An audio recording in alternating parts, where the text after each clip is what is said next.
Bonjour tout le monde, bienvenue aux Engagés publics. François Larouche au micro cette semaine avec Ronnie Al-Nozir. Salut mon Ronnie. Bonjour tout le monde, bonjour François. Bonjour. Et Viviane Martinova-Croteau. Bonjour Viviane. Salut François, salut Ronnie. Et cette semaine, on joue à la loterie, on vend des bombes, on va parler tantôt, et on attend toujours l'élection fédérale, si bien sûr la reine accepte et est d'accord.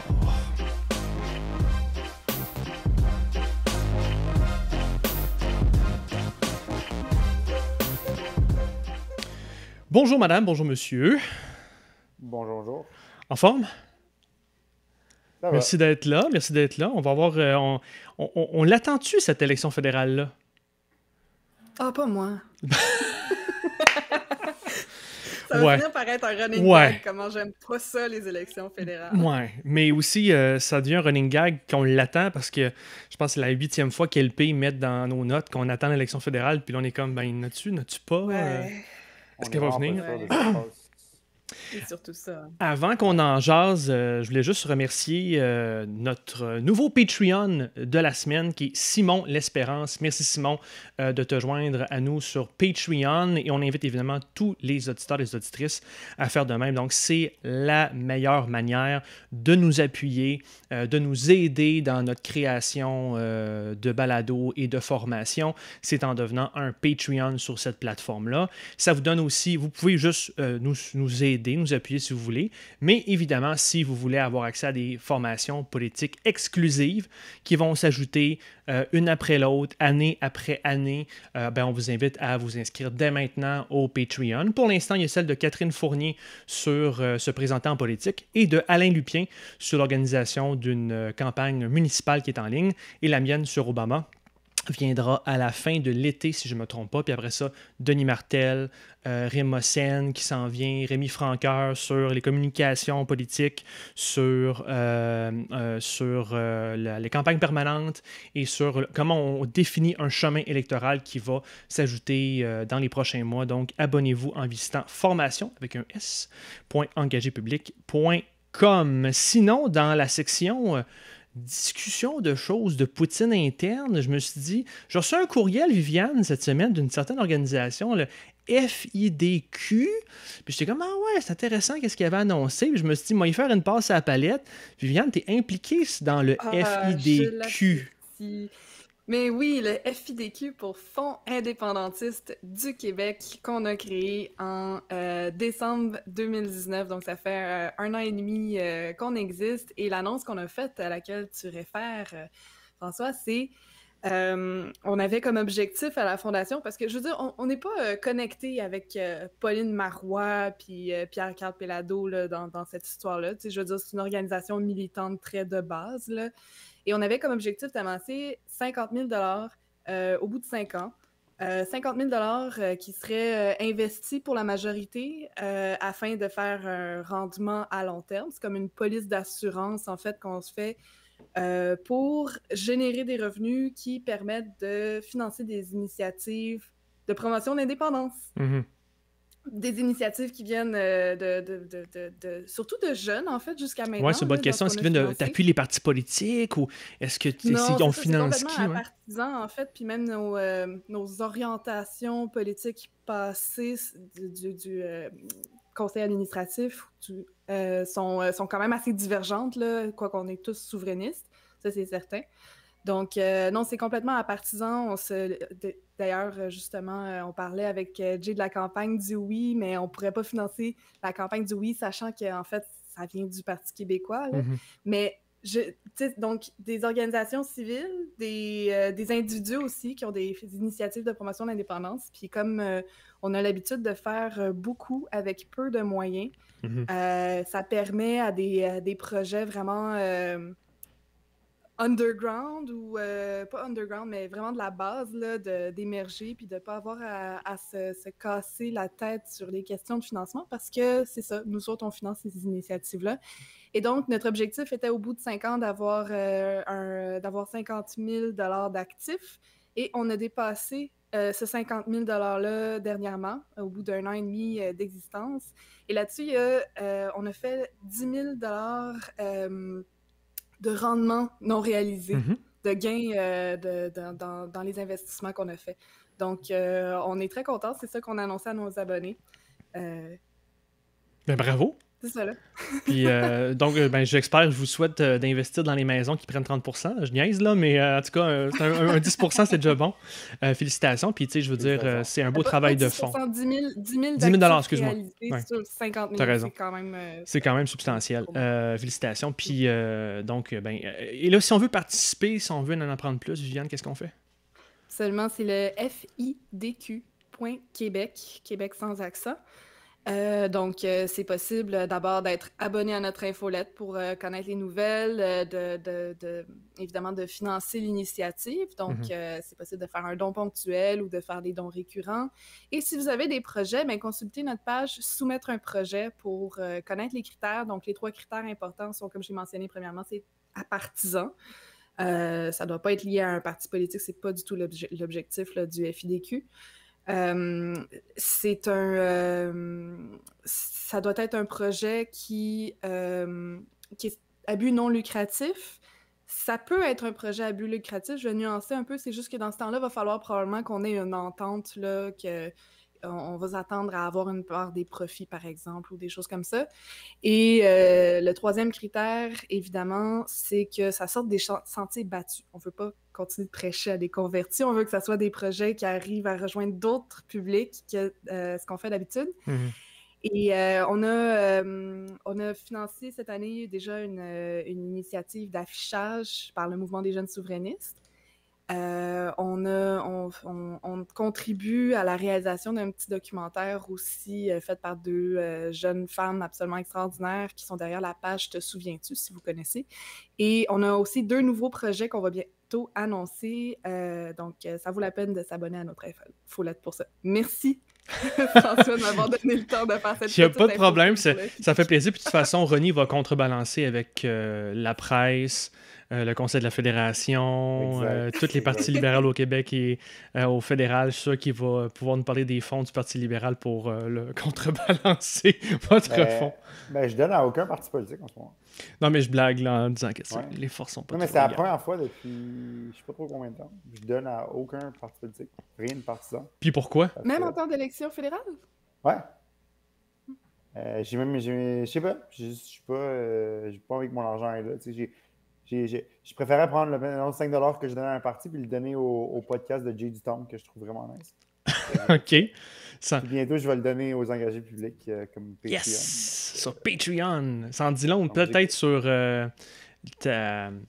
Ça veut dire, dans le fond, là, je prends 5 secondes, si tu veux bien en jaser, est-ce que ça dit quelque chose sur les politiques ou la présentation des positions de Justin Trudeau en ce moment? Ça t'attire pas plus que ça? Parce que non, ça devrait aller te chercher normalement. Je viens de déménager à Verdun, puis j'ai beaucoup David Lametti qui est candidat dans le coin, qui est député. Donc, si jamais je me fais solliciter pour un don ponctuel, j'y penserais. Comme pour le municipal, il y a la campagne qui s'en vient, puis dans mon coin aussi, c'est Isabelle Melançon que j'apprécie beaucoup. Là, je trouve qu'elle est très bonne. Donc, surtout pour le quartier, là, depuis que je suis arrivé à Verdun, ça fait 3 semaines. Elle est très présente. Là, je l'ai même vue sur la rue une couple de fois. Donc, j'ai juste pas envie d'être lié à des dons récurrents, à des trucs mensuels ou des trucs tout ça. Donc, voilà. Puis, j'aime mieux appuyer des podcasts, des créateurs, des causes que je trouve importantes. Puis, mettons que j'étais souverainiste, j'irais au FIDQ. Je donnerais de l'argent là. Exact. Mais je suis pas assez motivé par la Fédération canadienne pour donner à l'équivalent fédéralisme, mettons. Puis même, je penserais même à appuyer Viviane parce que c'est une collègue du podcast. Vous l'avez entendu ici, comme on a entendu dernièrement. Belle fleur, merci. Non, absolument. C'est ça. Fait que tu parlais tantôt de dons à des créations de contenu, à des créateurs de contenu. On va créer notre contenu, on va y aller avec les nouvelles au provincial à Québec. Le nombre d'infections est quand même un petit peu légèrement en hausse là, relativement à ce qu'on a. On est autour de 150 cas ces temps-ci. Mais c'est quand même bas si on compare à ce qu'on a eu dans les précédentes vagues. Alors que le gouvernement assouplit les mesures sanitaires en ce moment, on peut se rassembler avec de plus grands groupes. La loterie des vaccins est populaire en ce moment avec plusieurs centaines de milliers d'inscrits. Il faut comprendre que là, c'est accessible à l'ensemble des gens qui ont reçu leur vaccin, donc c'est un peu rétroactif dans ce sens-là. La mairesse de Côte-des-Neiges, Notre-Dame-de-Grâce, appelle à sa suspension. Fait appel de sa suspension. Elle peut rester en poste encore jusqu'en octobre. Et c'est pas full politique selon moi, mais c'est quand même dans la culture war et toutes les nouvelles normes sociales. Donc le Canadien de Montréal qui engage ce jeune joueur, Logan Mailloux, reconnu coupable de crimes sexuels en Suède. Et là, le Canadien rétropédale, on l'a choisi, mais là, finalement, son avenir est incertain. On sait seulement qu'il ne participera pas au camp. Viviane, on a une question pour toi, mais je vais, tant qu'à en parler, je vais faire tout de suite, on va faire une passe à la palette, c'est quoi de le dire, à Ronnie. Fait que, Ronnie, le Canadien, what's up? Comment t'as trouvé ta semaine? OK. Parce que, je vais mettre la table, parce que t'as l'air d'hésiter, je vais en profiter. C'est pas full politique, on s'entend, mais est-ce qu'on en parle trop? Est-ce qu'on en parle assez? Et est-ce que le choix du Canadien est justifié ou pas? On n'en parle pas assez bien. On en parle mal. Ce qui est mis de l'avant est pas... Il y a plusieurs choses, OK? Alors, le Canadien a eu une super belle année. Genre, on s'est rendu en finale, en COVID. On était tous vraiment contents. C'était vraiment ça. Mais je pense que même les gens qui se contrefoutent du hockey ont apprécié l'ambiance que ça a créé au Québec. Ouais, c'est ça. Vous deux, vous en contrefoutez clairement. Puis, quand même, c'est le fun de marcher dans le centre-ville, voir les gens qui étaient excités devant le Centre Bell et tout. Bref. Puis là, on arrive au repêchage. Puis on sélectionne ce gars-là qui, contexte, était classé pas mal dans le rang où est-ce qu'il a été repêché. Son classement disait que ça allait être un choix de première ronde, late first round. Mais là, il y a eu l'incident qui est arrivé en novembre. L'incident en Suède n'est pas arrivé la semaine passée. Il est arrivé en novembre dernier.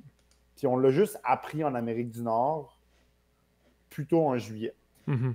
Puis là, le message qui est sorti en disant « repêchez-moi pas », pour moi, c'était un coup de com'. C'était genre « je sais que je vais me refaire pêcher si je dis ça », parce que là, les équipes, ça démontre publiquement du remords et tout. Bon, là, je vais commencer par le côté où est-ce que moi, je prends la défense, mais je nuance un peu la situation, puis après, je vais aller avec la condamnation. On s'entend que le jeune, il a 18 ans.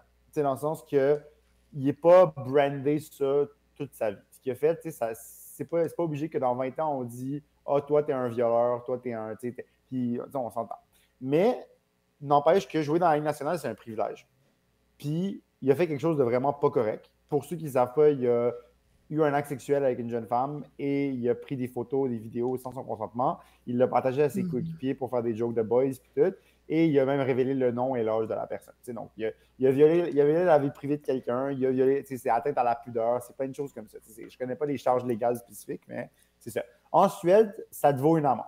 Ici, ça t'aurait valu probablement des accusations criminelles et genre, comme peut-être la prison, je ne sais pas, ou des travaux communautaires, ou je ne sais pas. Je ne connais pas le code légal suédois, mais bref, apparemment que c'est punissable moins sévèrement là-bas. Mais n'empêche que le gars, il était éligible pour le repêchage. Puis, c'est vraiment un honneur de se faire repêcher par une équipe. En plus, le Canadien de Montréal, qui est l'équipe la plus prestigieuse de l'histoire de la Ligue nationale. Et, dans le fond, le gars n'a pas eu de conséquences fixes parce qu'il a eu son contrat, son montant à plusieurs centaines de milliers. Et ce qu'on dit, dans le fond, c'est que ce gars-là, malgré ce qu'il a fait, immédiatement, on ne va pas lui dire « tu as eu une punition ». Il y a quelque chose. Il aurait dû attendre une année. On a travaillé sur lui-même, comme dit tout ça, parce que là, on n'a pas pensé à la victime dans tout ça. On n'a pas pensé à, elle, ce qu'elle voit, c'est le gars qui va se faire repêcher par l'équipe la plus prestigieuse du hockey, qui va avoir un contrat probablement, puis l'équipe a été d'un mutisme total pendant l'année, puis ça fait des années que le Canadien, en termes de communication avec ses partisans, avec la population, ils sont pas bons. Puis ça, c'est juste un autre exemple de comment ça va pas. Parce que, oui, côté hockey, ce gars-là est un bon choix. Si on regarde juste le joueur, les capacités sur la glace, très bon joueur. Mais ce que tu envoies comme message, c'est le talent est plus important que le comportement, le caractère, tout ça. Puis ça, venant du club le plus prestigieux. Oh, on vient de te perdre. Non. venant du club le plus prestigieux de la Ligue nationale, c'est pas acceptable. C'est pas quelque chose Baisse ta caméra encore un petit peu. Pardon? Viviane, tiens, Viviane, on va te passer à pas. Qu'est-ce que t'en as pensé pendant que... Je vais te mettre la caméra sur Viviane pendant que tu arranges ton affaire. Il y a beaucoup de choses à dire. François, tu as initié la conversation en demandant est-ce qu'on en parle trop, est-ce qu'on n'en parle pas assez. Non, on en parle bien. Je pense que ça fait beaucoup les nouvelles. C'est pas pour moi, hein, c'est les gestes. C'est ça, j'essaie de régler la caméra de Ronnie. Je pense que ça a suscité une grosse conversation médiatique et sociale, ce sujet-là. Ça, c'est une bonne chose en soi. L'affaire avec le Canadien, c'est que les joueurs du Canadien, chaque joueur est une marque. On a des posters d'eux, on a des chandails d'eux. Puis, c'est vraiment une affaire là, de se dire que ce gars-là, ça va être il est choisi pour être comme un modèle à quelque part. Là, malgré eux, ce sont des modèles. De exact. Ce choix-là, exact. Oui. Puis c'est complètement inacceptable ce qu'il a fait. Absolument.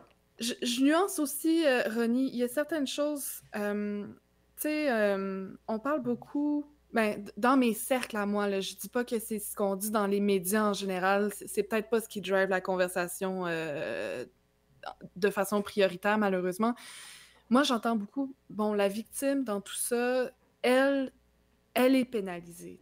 C'est une victime d'un crime de nature sexuelle. Oui, certainement. Il y a des enjeux par rapport à ça, peut-être de carrière, peut-être de confiance en elle, peut-être d'ordre mental et tout ça. C'est très lourd, ça, avec quoi elle a à dealer. Puis, on a tendance beaucoup, je pense, à mettre... Enfin, encore une fois dans mes cercles, à mettre les deux dans une balance, tu sais. Puis il faut que la punition soit aussi grave que la conséquence sur la victime.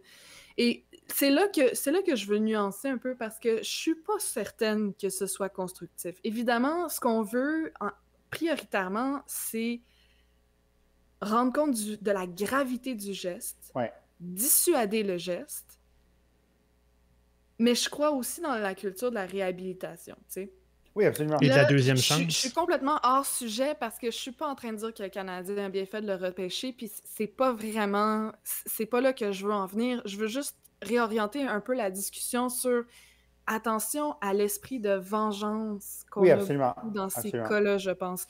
Et autant je veux qu'on soit capable de prendre correctement en charge les victimes, de reconnaître la gravité de ces gestes. On peut pas laisser ces gestes-là... Puis encore pire quand c'est des personnes en situation d'autorité ou dont le talent ou le charisme ou peu importe les permet de continuer d'avoir une vie publique. On peut pas laisser ça impuni. C'est inacceptable, puis il faut qu'il y ait des conséquences, ça je le comprends. C'est juste qu'on peut pas non plus, je crois, mettre les deux sur une balance et dire œil pour œil, dent pour dent.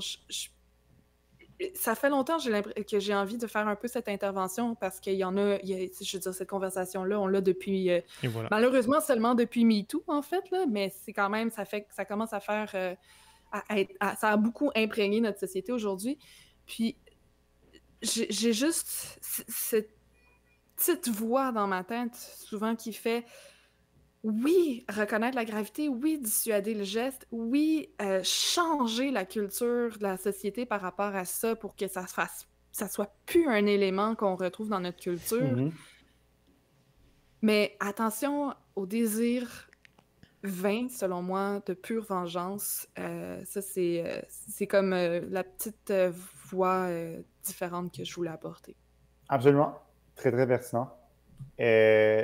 Si tu penses à un alcoolique qui éventuellement devient une personne qui parle à la communauté des dangers de l'alcool, des dangers ça se peut, là, quelqu'un qui est alcoolique, qui a peut-être conduite avec les facultés affaiblies, puis tout, puis là, qui décide finalement qu'il va redonner à la communauté, puis qui va sensibiliser les gens en ayant fait l'erreur. Ben, ce jeune-là, il y a comme une petite opportunité qui s'offre à lui, dans le sens que comme il y a cette visibilité-là, il va avoir cette plateforme-là, ben, sa réhabilitation, elle peut passer par ça. Tu sais, si, par exemple, ce gars-là, il prend le temps... Non, mais parce que s'il n'avait pas été repêché cette année... Comment?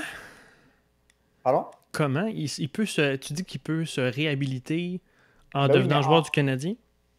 non, pas juste en tant que joueur du Canadien, en tant que personnalité qui a une tribune et qui l'utilise pour dissuader les gens de commettre les erreurs que lui a commises. Dans le sens que, tu sais, Sure.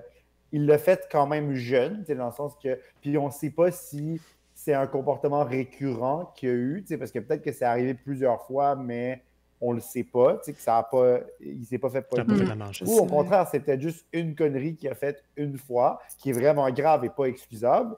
Mais ça reste que s'il a fait ça juste une fois, ben dans ce cas-là, le Canadien, c'est ça qu'ils ont mis comme communiqué. Ils ont dit on ne l'invite pas au camp d'entraînement. T'sais, cette année, il ne fera pas partie de l'équipe en soi.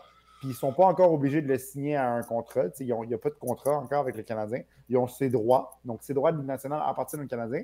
Mais eux peuvent attendre quelques années, quelques mois avant de se décider ce gars-là, est-ce qu'il a fait le progrès qu'on estime qu'il a fait assez de progrès pour lui accorder un contrat.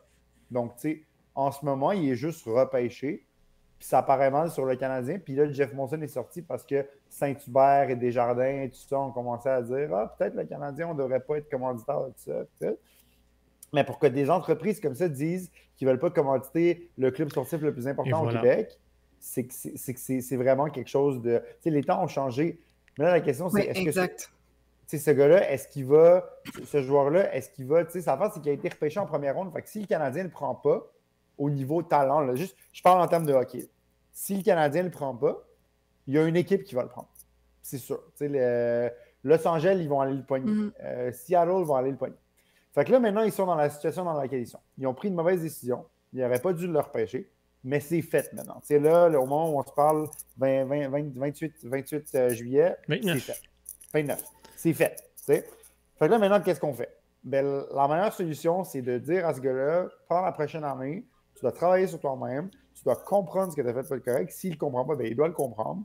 Il doit trouver une façon de redonner, trouver une façon de comme un peu, je ne suis pas religieux, mais se repentir, genre, dans le sens comme faire amende honorable. Puis après, tu as peut-être une chance ou tu as peut-être peut-être que tu vas mériter cette chance-là de signer un contrat. Trouver la rédemption de Marc Arcan. Oui, exact. Parce que je vous garantis que dans 4 ans, si ce joueur-là, il joue pour le Canadien, il est sur la deuxième paire de défense, puis il marque 30 points par saison, puis le Canadien s'est rendu en finale, là, on n'en parlera plus de son histoire. Ouais. C'est ça, mais c'est triste. Ouais, mais la victime, elle va l'avoir encore. Absolument. Puis c'est ça qui est dommage, c'est que si ce gars-là, il devient un athlète, fait il faut qu'il y ait quelque chose qui redonne à la communauté, puis qui contribue à améliorer son environnement autour de lui. Puis c'est ce qu'il fait. Malgré lui, cette situation-là, les débats de société, c'est pas beau. On est dans la machine à saucisses. C'est pas beau comment on fait les saucisses. Puis là, on est dans un débat. C'est l'été en plus. Je pense que les médias sont contents d'avoir un sujet comme ça en pleine période estivale. Il y en a quand même pas mal les sujets finalement. Ouais, en tout cas. Mais le point étant que malgré lui, cette situation-là, elle fait partie... Elle met sa brique dans le mur du changement de la société. Puis elle démontre aussi, comme vous disiez tantôt, que la norme, elle a changé. C'est plus acceptable, autant pour les commanditaires qu'à la limite pour l'organisation qui gère ça, que pour les membres, les fans, puis la population québécoise. Fait que d'autres choses avant qu'on revienne plus à de la politique là-dessus? Je veux juste peut-être préciser ce que je disais tout à l'heure par rapport à l'aspect purement punitif. Là. Ouais. De ce qu'on veut qu'il y ait comme conséquence. Je me dis, tu sais, là, j'ai fait ma diatribe sur la vengeance, alors que, tu sais, on veut peut-être viser plus la réparation. Je suis pas sûre qu'on soit rendu là encore. Je vous parle, c'est parce que moi, j'ai l'impression, je pense que je vis dans un cercle, dans mes réseaux sociaux qui sont tu préciserais, il est comment ton cercle? Juste qu'on... De gauche, tu sais. Ouais. Très de gauche, tu sais. On est rendu loin dans cette conversation-là, puis c'est pour ça que je me permets d'amener cette question-là de comment on punit ensuite, quel objectif on poursuit ensuite. Mais je vous parle, puis il y a quand même, je me dis aussi, peut-être qu'en fait, ce que j'amène, on n'est pas rendu là encore comme société à avoir cette conversation-là. Peut-être qu'on est juste encore rendu En fait, je pense qu'on est encore juste rendu à sortir le méchant, tu sais. Mhm. On est encore dans le MeToo. On est encore dans « Hey, comment ça se fait que vous acceptez ce geste-là? C'est inacceptable. » Puis peut-être que dans quelques années, je sais pas à quelle vitesse ça va, mais on sera plus capable d'avoir la conversation de comment on punit correctement puis comment on répare surtout les crimes de nature sexuelle.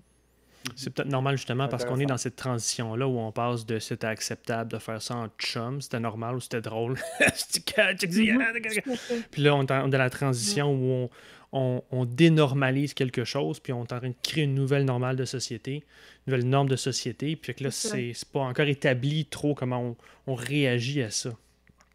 Puis Ouais. je me rends compte en vous parlant que peut-être que mon intervention est pas si pertinente en fait dans le contexte où Ben, on moi, est je la trouve rendu pertinente, en en ce tout moment cas, là. comme société. Ben, Non, moi, je suis pas au d'accord. contraire.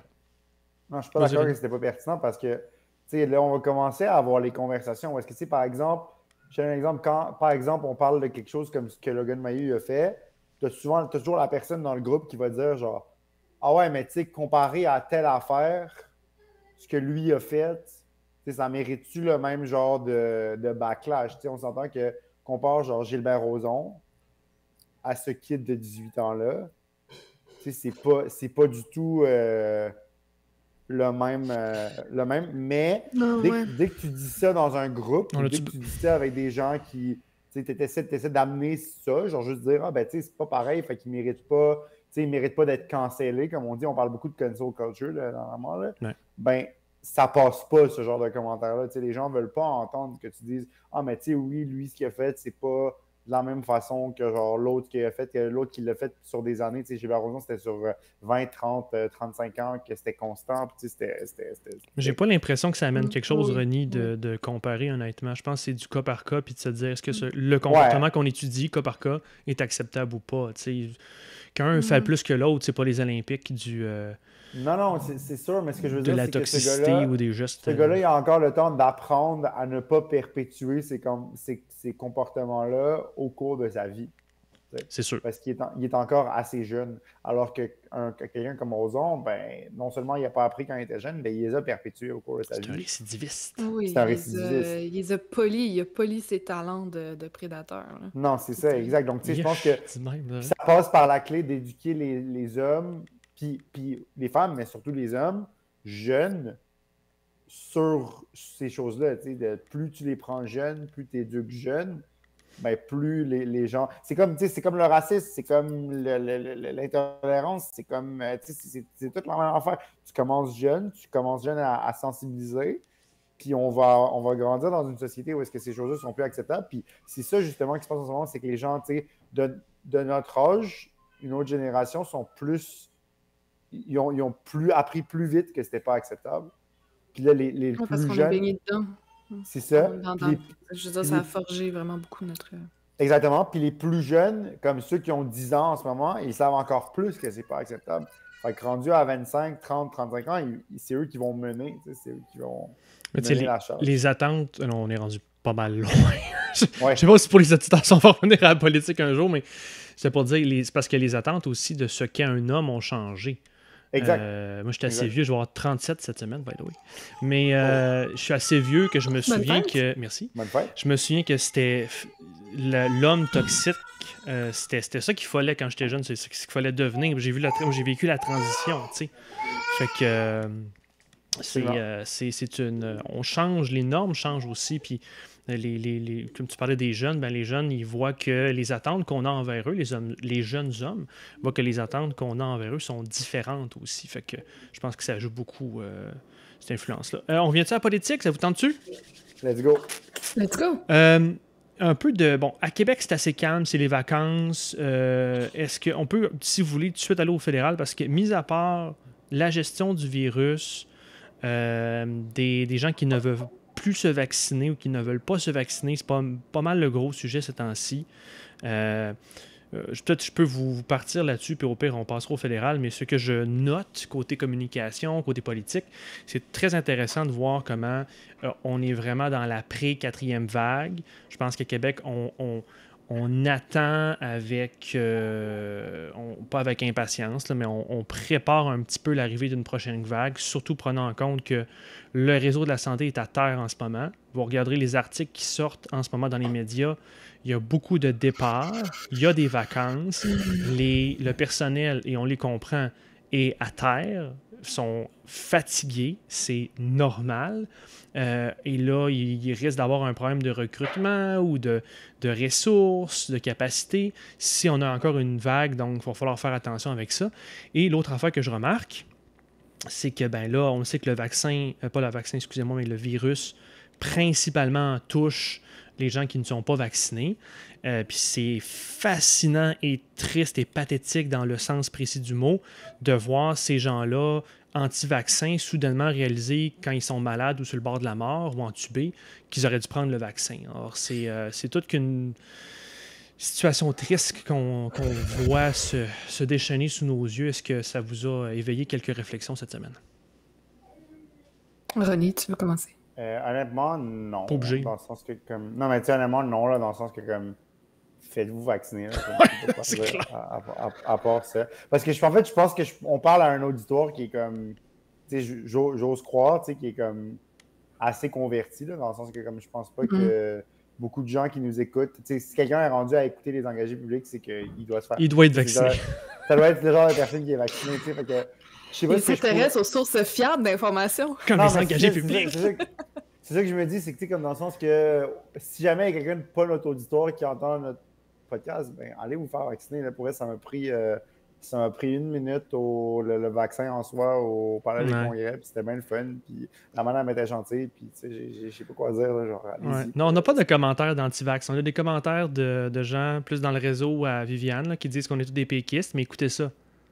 Moi, je suis péquiste. C'est sûr qu'à un moment donné, une chance que René est là parce que ça a l'air qu'on est juste des péquistes. Mais blague à part, c'est... Non plus, je suis pas péquiste, là. Je me dis bon, ceci bon, de ça, là, voilà. seconde, là. Bon, on a la preuve, pas juste des péquistes. Fait que, non, et sur les vaccins, effectivement, là, puis, hey, petite parenthèse qui peut vous entertainer, là, vous deux.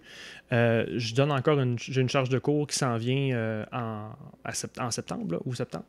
Puis un des TP que je leur fais faire, c'est un cours de communication gouvernementale. Puis je trouve ça super intéressant parce que j'ai hâte de voir quelle solution ils vont trouver. Mais c'est une mise en situation où ils doivent convaincre les gens, là, je l'ai changé un petit peu, là. Avant, c'était le port du masque. Là, c'est de se faire vacciner pour une 3e dose hypothétique. Fait que c'est comment le gouvernement communique avec les bonnes audiences pour convaincre ces gens-là. Puis je les aiguille toujours sur les recherches de contre-culture. Ah, ouais. C'est super intéressant de voir tout ce mouvement anti-vax-là, comment ça...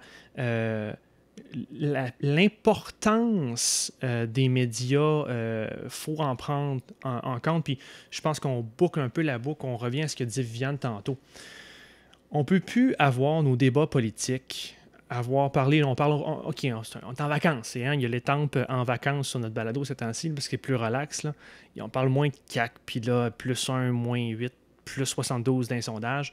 C'est plus relax ces temps-ci. On parle du Canadien. Sauf qu'on ne peut plus avoir nos débats politiques à notre époque sans vraiment parler des réseaux, puis des médias, puis des sources d'information, puis d'où est-ce qu'on s'informe. Puis c'est ce sujet-là qu'on parle autant de la politique, des culture wars, des vaccins anti-vax. C'est fou comment c'est relié à où est-ce qu'on s'informe, où est-ce qu'on prend nos faits, puis que ça influence la vision, ça construit la vision qu'on se fait de nous-mêmes et du monde. Puis il faut en être conscient, chacun et chacune d'entre nous. Viviane l'est clairement parce qu'elle est capable de dire « Ouais, j'ai un réseau d'un genre. Moi aussi, j'ai un réseau qui est sûrement différent de mon réseau social et numérique de Ronnie. Puis ça nous influence. Puis il faut au moins être un peu conscient de ça, qu'on est tous un peu victimes, entre guillemets, de ça. Puis il faut le savoir pour après ça accepter, OK, ouais, ça, je vais le croire, ouais, ça, je vais vérifier. Sinon, on s'en sortira pas. Là. Absolument. Puis, moi, j'en ai là, des gens proches de moi qui sont anti-vaccins, puis sur les tendances complotistes. Des proches ou plus famille ou plus... Famille. Famille. Ah oui, famille. Okay. Ah ouais.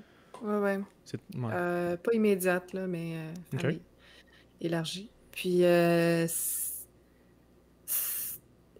tu sais, pendant toute la pandémie, on a essayé, moi et d'autres personnes, là, d'avoir des conversations encore, puis avec ces personnes-là, puis moi, j'ai un peu abandonné, puis je me demande, là, c'est les personnes là, qui ont pas de vaccin, là, même pas une première dose encore, puis c'est un peu, en tout cas, parce qu'on disait, mais nos auditeurs sont probablement déjà convaincus, puis je pense que c'est le cas effectivement, mais il reste que nos auditeurs ont aussi probablement des proches avec qui ils aimeraient pouvoir avoir une discussion pour les convaincre de se faire vacciner, parce que c'est là qu'on est rendu, en fait, là. Ouais. Je pense que de plus en plus, c'est ce bassin de population-là qu'on a de la difficulté à convaincre qui reste à se faire vacciner, parce que le vaccin, il est rendu accessible. Dès qu'on est prêt, on le prend. Il court après le monde, là, je pense. Donc, si on trouvait, c'est ça, si on trouvait les façons de leur parler, ben ça resterait pertinent pour les absolument. Moi, je peux pas dire que j'ai trouvé des solutions magiques, malheureusement. Ronnie, tu voulais-tu continuer? Ben non, je suis d'accord avec Viviane que si on trouvait la façon de communiquer, ce serait bien, mais moi aussi, j'ai pas les skills de communication pour convaincre quelqu'un de se faire vacciner. Je veux dire, la science est claire, mais si la personne ne croit pas en la science, ben comme. Je sais pas quoi dire. On a vu une ancienne députée qui a passé au Parti conservateur cette semaine s'allumer une cigarette pendant son. Ouais. S'allumer sa cigarette pendant sa conférence de presse, puis genre, tu sais, se crisser un peu de genre la fumée secondaire. Je veux dire, on vit dans ce genre de société-là, puis des gens comme ça, ils existent, genre, puis je sais pas quoi dire. Ouais, c'est ça ce que Viviane a dit. Moi, ça m'inspire juste que ces gens-là, ben, ils font partie de la société, puis ils votent. Puis c'est pas que je veux leur enlever le droit de vote, c'est juste qu'il faut composer tout le monde ensemble où est-ce qu'on s'en va comme société, là. T'sais. Fait que c'est difficile après ça d'avoir un débat avec... Quand on s'entend pas sur les faits, t'en as pas de débat, t'en as pas d'échange, c'est pas possible. Non, fait que c'est... Puis en même temps, ça soulève des questions éthiques. OK, on leur parle comment, mais faut-tu leur parler? C'est-tu de la manipulation? C'est-tu une forme de propagande? Si on essaye de leur faire changer d'idée, ça soulève plein de débats avec lesquels il va falloir composer encore pour les prochaines années.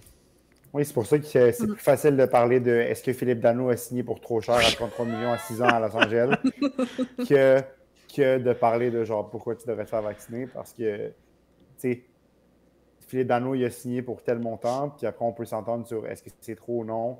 Mais si tu t'entends pas sur les vaccins, c'est bien, ben là, tu peux pas vraiment en parler.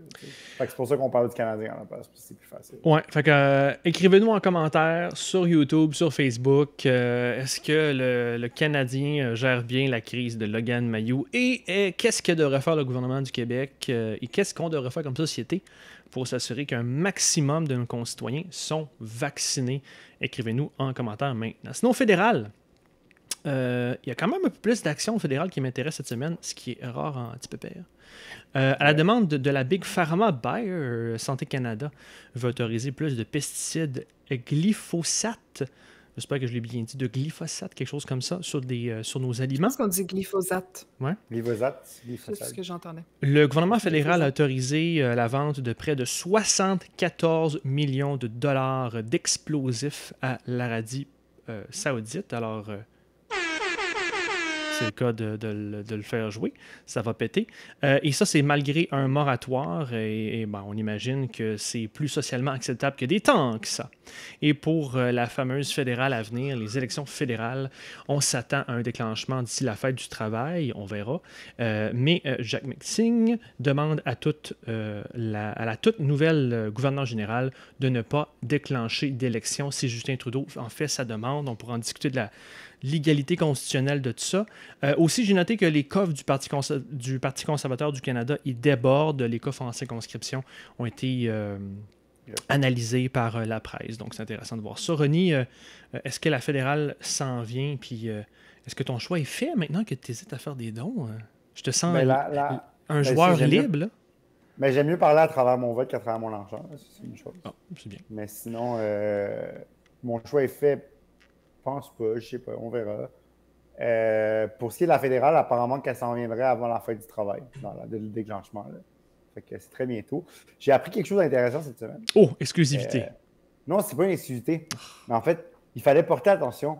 Donc, apparemment, là, que la cérémonie d'investiture dans la gouvernance générale s'appelle l'installation. Donc, moi je ne savais pas que c'était comme un logiciel, une gouvernance générale. T'installais ça sur ton ordi. Fait que ça se désinstalle, c'est ce que tu nous dis? Ben, c'est ça, c'est que dans le fond, Julie Payette, elle s'est fait désinstaller. Donc, j'ai trouvé ça... désinstaller complètement la fonction. J'ai trouvé ça vraiment intéressant de voir que c'était une installation. C'est ça. Mais sur une note plus sérieuse, je crois qu'en fait, la fédérale va être vraiment intéressante. Enlève-moi ton top, là, René. Remets ta caméra, je vois tout ton toit. C'est mon kickstand Vas-y. Qui déconne un peu. Bon, mais c'est ça. Alors, la fédérale, ça va être vraiment intéressant parce que moi, j'ai hâte de voir ça va être quoi les sujets qui vont dominer. Parce que entre tout ce qu'on a vu avec les Autochtones, les écoles résidentielles, entre l'environnement, entre tout ce qui se passe avec le budget, entre tout ce qui se passe au Québec, ça va être vraiment intéressant. Puis, de voir quelqu'un comme Justin Trudeau qui s'exprime sur Logan Mayou, mais après, il nous passe l'affaire des glyphosate un peu en douce, puis les explosifs en douce. Comme, je me questionne un peu à savoir sont les priorités du gouvernement. Puis c'est ça un peu qui me désenchante un peu. C'est que j'aimerais ça j'espère qu'on va parler des vrais sujets. Puis que les journalistes, j'aimerais ça qu'ils arrêtent de poser des questions à Justin Trudeau, genre qu'est-ce que vous pensez de l'affaire Logan Mayou? Parce qu'honnêtement, son opinion à Justin Trudeau, comme elle n'importe pas vraiment. C'est vraiment juste comme elle va être journaliste sur la tribune parlementaire. Tu sais bien pourquoi ils font ça, arrête-moi ça. Je le sais bien, mais je trouve ça dommage que tu es journaliste sur la tribune parlementaire, tu as une question au premier ministre, puis c'est ça que tu y poses. Mais c'est le sujet du jour. C'est ça qui est hot. Il peut rien faire, le gars. Là. Il va pas appeler Jeff Molson. Je suis quand même d'accord avec Ronnie. Non, je gagne. Ça sert pas la société. Totalement d'accord. Mais je comprends. Même ma députée locale. On est tous d'accord. Ma députée locale, elle est sortie. Je l'aime beaucoup, Isabelle Lançon, mais comme sa sortie était comme juste pas nécessaire dans le sens que comme. Ça n'a pas fait de mal, là. C'est correct. Ben, ce qui nous amène à un sujet plus politique, là. Que je vois ce que tu fais, Ronnie. Tu veux ramener le débat aux Canadiens, mais ça n'arrivera pas. Je vois ce que tu fais. Blague à part, ça nous amène sur le sujet de, OK, si on a le temps de parler d'affaires, entre guillemets, comprenez-moi, là, niaiseuses, dans le sens que, comme on se dit, on n'a pas besoin de l'opinion de Justin Trudeau là-dessus. Là. Non, elle va se faire sur quoi, cette élection-là? Il va aller pourquoi on va en élection? Ça va être quoi? Il va-tu nous faire un Pauline Marois où on aura plus ou moins de raisons dans l'élection? Ou on aura un thème spécifique? Puis moi, je pense qu'ils vont se planter là-dessus puis qu'ils vont pas nous donner une raison puis on va être comme, ouais, ça me tente pas vraiment. Puis là, ils vont perdre des votes à cause de ça. C'est ça qu'il a dit, Jad Meeting, c'est qu'il n'y a pas de raison d'aller en élection à part que Trudeau veut une majorité. Puis Elizabeth May, elle a dit la même chose aujourd'hui. Fait que, je sais pas ce que tu en penses, Viviane, de ça. Ouais, je suis d'accord. Je trouve ça... Je voudrais peut-être revenir sur cette situation-là, en fait, parce que c'est assez particulier. Jack Meeting qui dit à la gouverneure générale by the way, tu as ce pouvoir-là de ne pas les déclencher, les élections, de refuser le premier ministre. C'est particulier, cette situation-là. Yes. Quand Mary Simon a été nommée gouverneure générale, c'est une discussion que j'ai vue. J'ai des personnes autochtones là, sur mon Facebook qui étaient assez partagées, certaines vraiment contentes et avec raison de voir une première personne autochtone dans cette fonction essentielle-là. Ouais. D'autres trouvaient que... Est-ce qu'on se sentir ambivalente, c'est un peu comme le summum du colonialisme à quelque part. Là, ouais, c'est un peu ironique, c'est vrai. C'est un peu ironique. Un peu peut-être utilisé, je ne sais pas trop quoi dire. Mais c'est surtout que je pense que c'est une militante, c'est une personne qui a fait avancer les droits des personnes autochtones dans sa carrière. Et là, le point, je pense, d'achoppement beaucoup, c'est ça va être quoi son pouvoir dans cette fonction-là. Et là, Jack Meeting qui arrive, il dit « Vous avez ce pouvoir-là, en tout cas. » parce que c'est une fonction qui est largement décorative, on est d'accord. Oui. C'est pour ça qu'au Québec, on est très pro-abolition du poste, tout simplement. C'est protocolaire, c'est pas un poste qui a beaucoup de marge de manœuvre en général. Puis Jack Meeting arrive et dit « Ah, il y a cette portion-là quand même, qui est quand même un pouvoir important. » Donc, je trouve la situation intéressante. Je la trouve dangereuse, moi. J'utiliserais même un mot plus Plus sévère, Effectivement, parce que ça fait beaucoup... premièrement, c'est un geste partisan de la part de Singh. Absolument. Ça tout à fait fait, mon tout à fait. affaire de, à ce moment-ci, ne plus suivre des conventions d'usage parlementaire et constitutionnel, parce que ça fait mon affaire politiquement. Alors qu'on a ces conventions maintenant d'usage, comme tu dis, Viviane, où maintenant, dorénavant, cette fonction-là est purement protocolaire et de vitrine. Fait que qu'un acteur politique demande à la GG de soudainement aller revendiquer et utiliser les pouvoirs constitutionnels que cette fonction a, pour quelle raison? Qu'est-ce qui ferait qu'on aurait besoin de soudainement rechanger les distributions de pouvoir alors qu'on a des conventions? Alors que c'est pas légitime? Il l'a mis dans une position très inconfortable. En fait. Effectivement. Parce que c'est une des critiques, je pense, elle a dû l'avoir. Il y a eu d'autres critiques aussi, bien sûr. Mais c'est une des critiques qui a été faite, c'est que, bon, c'est une fonction qui n'a pas de pouvoir. Mais elle, comme c'est une militante, ben j'ai vu des personnes s'attendre à ce qu'elle fasse quand même des choses. Qu'elle soit une actrice plus J'ai l'impression que on lui demande de se prouver qu'elle est capable de faire des choses à quelque part. En même temps, si elle le fait, ça semble d'office partisan. Parce que la demande vient d'un parti politique aussi. Donc, je trouve que c'est une position qui est assez désagréable, en fait, pour elle. Parce que si elle le fait pas, c'est comme, bon, ben, ce sera pas différent des autres gouverneurs généraux, elle a pas de réel pouvoir. C'est un peu la confirmation de cette théorie-là. Puis si elle le fait, ben, c'est un peu... c'est comme un test avec pas de bonne réponse, là, je trouve. C'est un lose-lose, comme on dit en français. Il lui a pas rendu service, finalement. Non. Il aurait dû laisser d'autres personnes là, lui mentionner.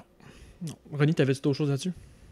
Oui. Dans le fond, c'est déjà arrivé dans l'histoire canadienne. Fun fact. En 1926, c'est arrivé. Ouais, c'est ça. Premièrement, 26, c'est ça. Non, c'est ça. C'est Lord Byng of Vimy, dans le temps où les gouverneurs généraux étaient encore des Britanniques et non pas des Canadiens, refusé la demande de William Lyon Mackenzie King de dissoudre le Parlement. On n'est plus là. On n'est plus. Ça fait presque 100 ans de la chose. Puis ça, c'est une époque où il y avait encore des liens forts entre l'Angleterre et le Canada. C'est avant plus que l'Angleterre nous délaisse plus d'indépendance, avant puis pendant la Deuxième Guerre mondiale. C'est une autre époque. Exactement. Mais ce que j'allais dire, c'est que dans le fond, la gouverneure générale, là, elle peut, sur papier, là, légalement, là, dans le sens que ça passerait en Cour suprême, puis comme, tu sais, sûrement, il y aurait un case, là. Mais comme, je comprends pas. Elle n'a pas de légitimité. Ouais, elle est nommée. nommée. Pourquoi le NPD.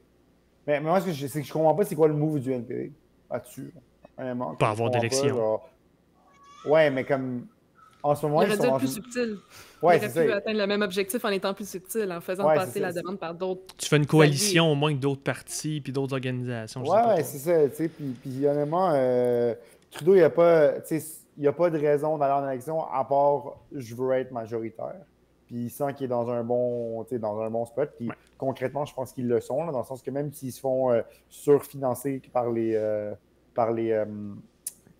conservateurs, ils sont plus populaires que les conservateurs. Fait que je pense qu'à moins d'une catastrophe, mais l'affaire, c'est qu'il faut qu'il y ait un game plan pour son élection. Puis j'ose croire que dans les stratèges du Parti libéral, dans le policy, dans le war room, on a une stratégie. Parle à ton monde, là.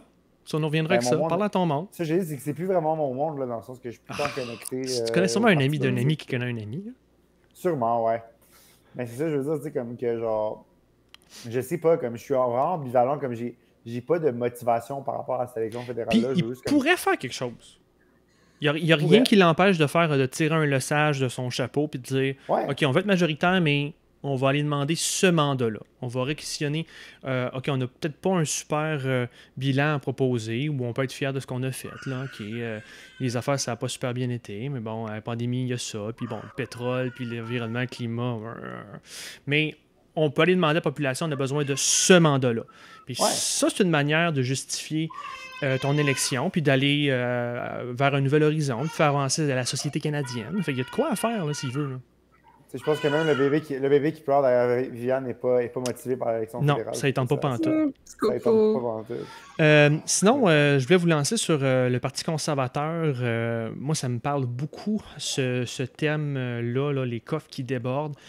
C'est super intéressant de parler de cette nouvelle séquence-là et je voulais en parler aux engagés parce que je vois dans mon réseau beaucoup de gens qui se lancent en politique municipale. C'est sûr que c'est des plus petits budgets, mais côté communication, je vois le décalage qui se fait de plus en plus entre ce qui est efficace et ce qu'on essaie de faire.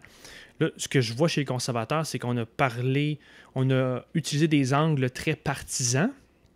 On a vraiment, si vous allez pour le fun, là, ceux qui sont plus à gauche qui nous écoutent, là, juste pour le fun, allez fouiller le Facebook, l'Instagram, puis le Twitter du Parti conservateur. C'est très Québec fier, puis c'est très meme, c'est une sous-culture plus, d'entre guillemets, sur l'échiquier à l'extrême d'un échiquier politique. Fait qu'on va chercher des gains financiers avec ce genre de communication-là, pour au final investir et viser des groupes de la société qui sont moins radicaux sur cet axe conservateur-là, puis pour aller chercher son sweet spot, parler à son sweet spot de la population, qui, elle, va voter en masse, puis qui, elle, pourrait voter conservateur. Fait qu'on utilise les plus convaincus pour aller chercher, regarnir les coffres et investir dans les plateformes, dans les médias traditionnels pour faire notre communication. Fait que mon point cette semaine là-dessus, c'est que si vous êtes en politique, puis tout ce que vous faites, c'est des publications organiques sur les médias sociaux, vous n'êtes plus dans le game. Je répète, vous êtes dépassé. Puis je comprends que aujourd'hui, ça prend plus de moyens, plus de compétences et de capacités pour aller vers des investissements, vers de la production. C'est tough. On voit beaucoup de municipal. Municipal, c'est pas les gros budgets, on comprend. Mais le nerf de la guerre, de plus en plus, ça va être, premièrement, chez les partis plus des grands paliers, les fermes de comptes. Ça va être vraiment d'essayer de motiver le plus de comptes en ligne et d'influencer les algorithmes. Et aussi les investissements. De s'assurer de produire du contenu qu'on investit en pub pour cibler les bonnes audiences. Parce que une belle vidéo, une belle photo de nous qui sourit devant une roche, insérer l'attraction locale là, que vous voulez derrière vous en background. Puis on sourit tous devant cette belle attraction-là. Puis qu'on pose ça sur Facebook, où j'ai 5% des gens qui sont dans mon côté qui voient ça, puis que le 95% n'habitent pas puis ils ne votent pas dans mon comté, ça sert à pas grand-chose. Si votre call to action avec ça, c'est de motiver des militants pour qu'ils viennent faire des téléphones puis faire du financement chez vous, c'est une chose, mais c'est en train de mourir ça un peu. Si c'est juste d'envoyer ça dans l'univers puis espérer que vous allez gagner avec ça, vous êtes en train de perdre la game de communication.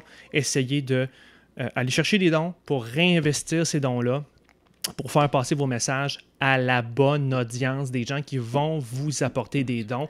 Si moi, je vais vos affaires de municipal puis que vous n'êtes pas à Montréal, ça sert à rien. Fait que voilà, c'était mon message d'intérêt public cette semaine. C'est vrai. Mais moi, je voudrais juste qu'on interdise les photos des gens qui, tu sais, quand ils présentent un candidat, puis là, ils se lèvent le bras comme ça, mais genre, le bras n'est pas levé complètement. Attends, je vais mettre la caméra, vas-y, hein, ton bras comment? Ouais.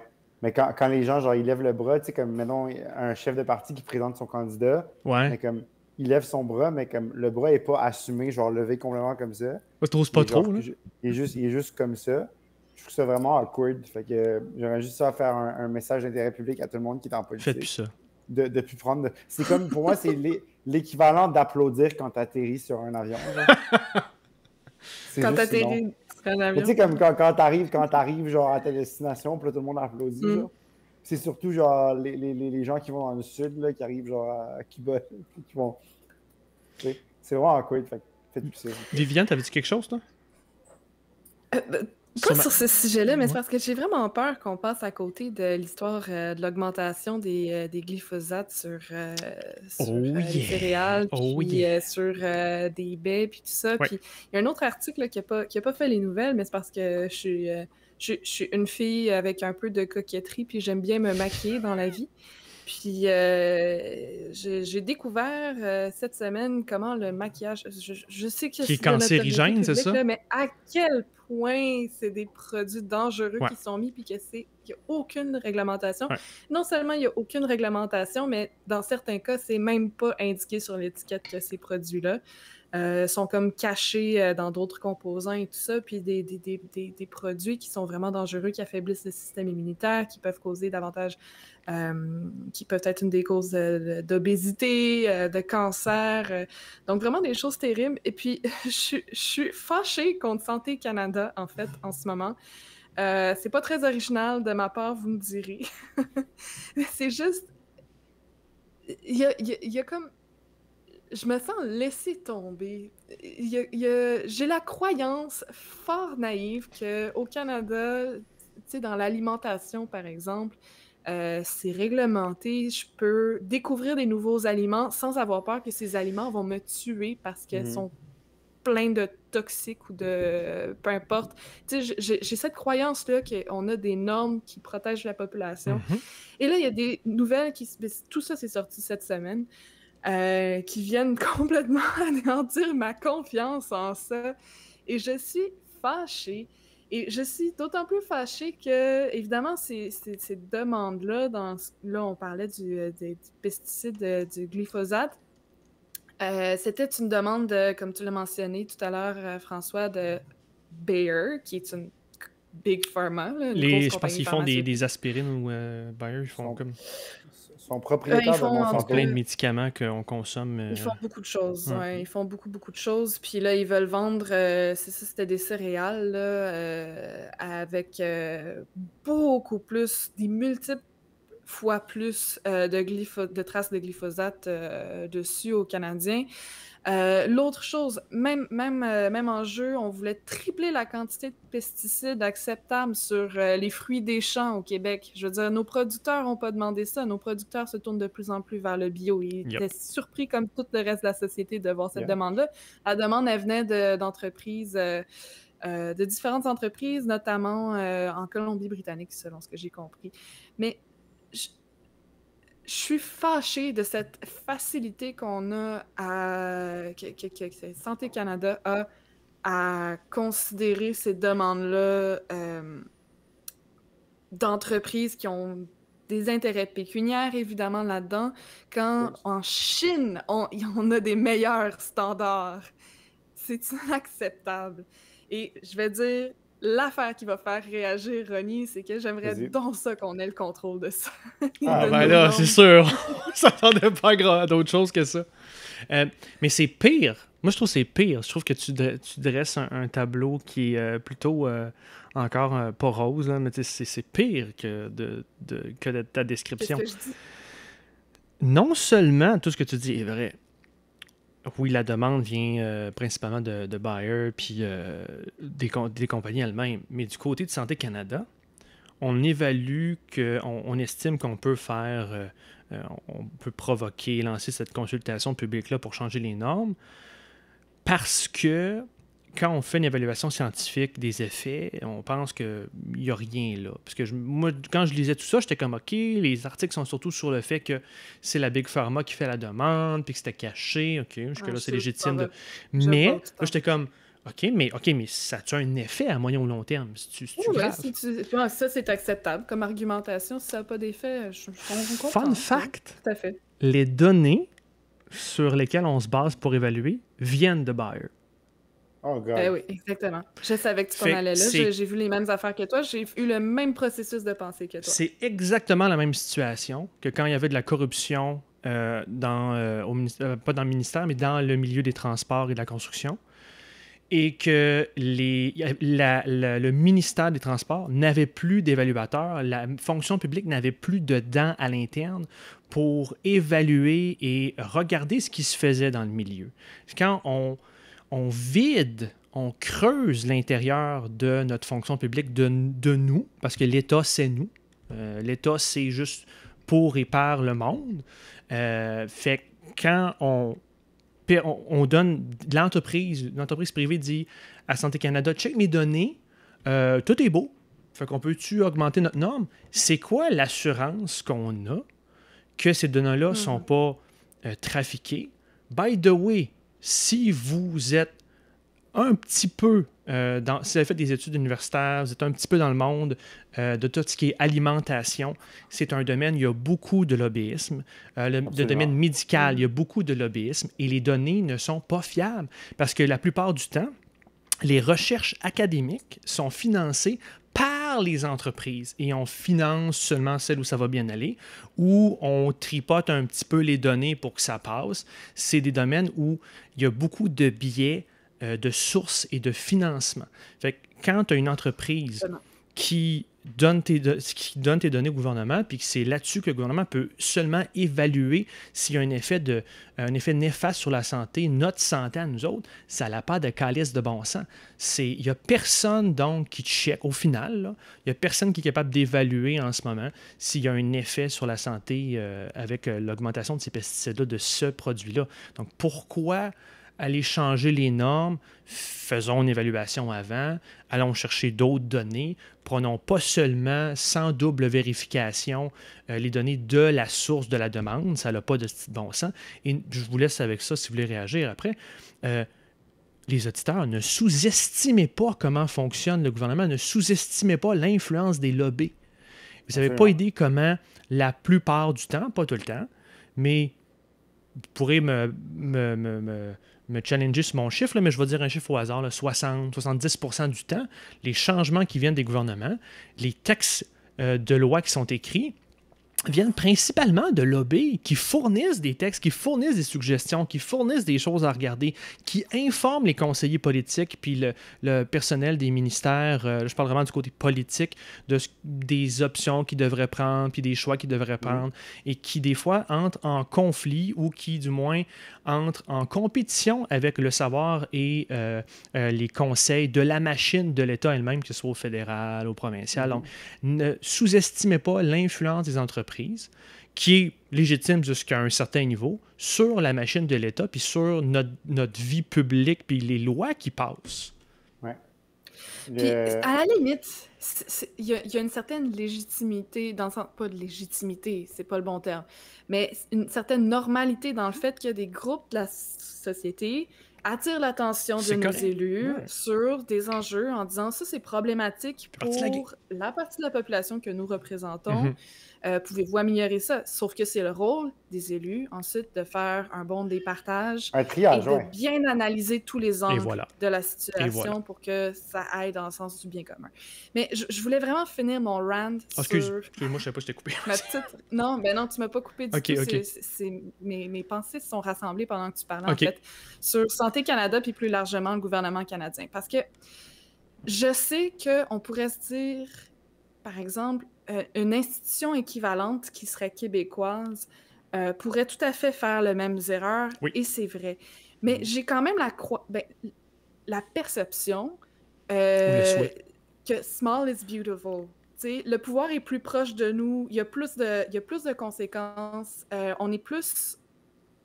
on se sent plus interpellé, ça nous appartient plus parce que le pouvoir, il serait plus proche de nous. Puis tu sais, les pays auxquels j'aspire à ressembler et même éventuellement auxquels j'aspire à ce que le Québec soit lui-même une inspiration, tu sais, soit dans ce peloton-là. Peloton-là, c'est ça que je voulais dire. Mais ce sont surtout les pays scandinaves, des pays de population comparable, des pays Donc, moi, je pense que small is beautiful pour ce genre de choses. Puis, l'autre affaire, pour clore mon rant là-dessus, c'est que le ministère de la Santé au Canada, là, la santé qui est une compétence provinciale, on se le rappellera, c'est 9000 fonctionnaires, puis ils ne gèrent pas un hôpital, puis c'est des dédoublements d'inefficience parce qu'ils essaient des programmes des fois au gré de ce qui est populaire et pas, puis ils s'en retirent ensuite. Donc, la fonction publique qui, elle, a vraiment la compétence de la santé, la fonction publique québécoise, c'est-à-dire qu'elle a vraiment la compétence de la santé, souvent ne sait pas sur quel pied danser parce qu'ils ne peuvent pas compter vraiment sur la part stable de la part du fédéral, puis c'est assez dysfonctionnel comme fonctionnement comme ça. Oui. J'ai pas d'opinion sur Santé Canada. Moi, c'est correct. Moi, c'est plus au niveau de ce que François a dit sur les lobbies. Là. En ma dernière session d'université, j'ai fait un cours sur la décroissance. Puis il fallait faire un travail final. Puis je l'ai fait sur la loi climat en France. Je ne sais pas si vous savez un peu ce que ça implique. Dans le fond, le président Macron il a déclaré une assemblée citoyenne, une convention citoyenne. Puis c'était combien de gens? Il me semble que c'était une centaine de personnes sélectionnées à travers la population française. Puis ces gens-là ont fait des recommandations puis tout. Puis là, il a dit, au début, il a dit « Ah, je promets de toutes les appliquer ». Après ça, il a dit « OK, ben écoutez, quand il y a eu la recommandation, il a dit « Écoutez, je vais toutes les appliquer à part ces trois-là ». Puis là, ben, ça a été tranquillement, genre, tu sais, comme... Puis c'est quoi ton point? C'est que les lobbies ont une influence sur ce... Ouais, c'est ça, exactement. Puis Macron avait dit « Je ne laisserai pas les lobbies », il l'a dit, là, « Je ne laisserai pas les lobbies changer la loi ». Dans sa conférence de presse, quand il a annoncé la convention du climat, quand il a annoncé c'était qui les gens, il n'arrêtait pas de le répéter. Là, quand moi j'ai fouillé, les médias genre Mediapart, tout ça, qui faisaient les recensements de genre quelles idées des recommandations se retrouvaient dans le projet de loi qui était genre, tu sais, comme ça, c'était minime, là, tu sais, au final. Fait que ça arrive souvent, mais le lobbyisme en soi, comme Viviane a dit, ça peut avoir une légitimité parce qu'en bout de ligne, ce que ça dit, c'est du lobbyiste, c'est un groupe d'intérêt qui défend les intérêts de son groupe. Qui défend les intérêts de son groupe. Ça peut être autant une multinationale que genre, tu sais... l'association. Le petit regroupement Demain Verdun dans le coin dans mon quartier, tu sais, qui va voir le candidat à la mairie pour... dire qu'on a besoin de plus d'arbres sur des marchés. Parce que il y a beaucoup d'arbres sur des marchés, là, mais je donne un exemple. Mais Ronnie, raison de plus pour s'impliquer puis pour s'occuper de ce qui se passe dans notre société. Puis Viviane puis moi, on sait que c'est tough. Là, on compte surtout pour faire des enfants pour continuer le monde. Mais Viviane et moi, on sait comment c'est tough. Puis là, Viviane n'est pas rendue là. Elle a d'autres défis. Moi, je suis dans les sandwichs le matin, puis c'est de déplacer les enfants, puis tout ça. Puis on le sait qu'on est fatigué, mais il faut quand même se garder du temps de charge mentale pour regarder un petit peu où est-ce qu'on va, puis avoir un minimum d'impact dans notre société, parce qu'il faut faire le choix de... On a voté pour des personnes pour qui on peut croire, qui vont faire un bon travail devant les pressions. Puis il n'y a pas juste les élections aussi pour avoir un impact dans son monde. Viviane, une organisation où on peut continuer d'avoir... on peut influencer la société sur un enjeu. Il y a d'autres organismes près de chez vous. Donc, impliquez-vous, que ce soit par des dons. Faites pas comme René dans ce joke, mais puis à la hauteur de vos capacités financières, bien sûr, on n'est pas niaiseux. Tu peux t'investir. De temps ou de talent. Et voilà, de temps. Juste d'avoir une voix, de partager des choses à ses amis ou de partager la bonne nouvelle sur les vaccins, comment c'est important. On a tous un rôle dans notre société, un rôle qui peut être constructif parce que moi, je m'excuse, mais ça me tente que mes enfants ont une meilleure vie que j'ai eue, puis que faut aussi... si on ne s'occupe pas de nos affaires, il n'y a personne qui va le faire pour nous. Puis justement, les lobbies vont gagner, ils vont avoir toute la place. Donc, il faut vraiment se tenir debout. Puis nous aussi, individuellement, tout en gang, avoir de l'impact puis avoir une influence. Fait que là-dessus, je vous remercierai cette semaine pour ce super épisode. Merci d'avoir été là. Donc, donne-moi des nouvelles, là. Hein? Merci. Dis-moi bonjour. À la semaine prochaine. Puis, merci. Donc, c'était notre épisode cette semaine. Merci d'avoir été là. Abonnez-vous à notre balado sur Apple Podcasts, Google Podcasts, SoundCloud et Spotify. Suivez-nous sur nos pages Facebook, Twitter, YouTube, Instagram. Et pour recevoir l'infolettre, consultez notre boutique ou vous engager, comme je viens de faire un petit appel à l'action, visitez engagerpublic.com. À la semaine prochaine! À la semaine prochaine.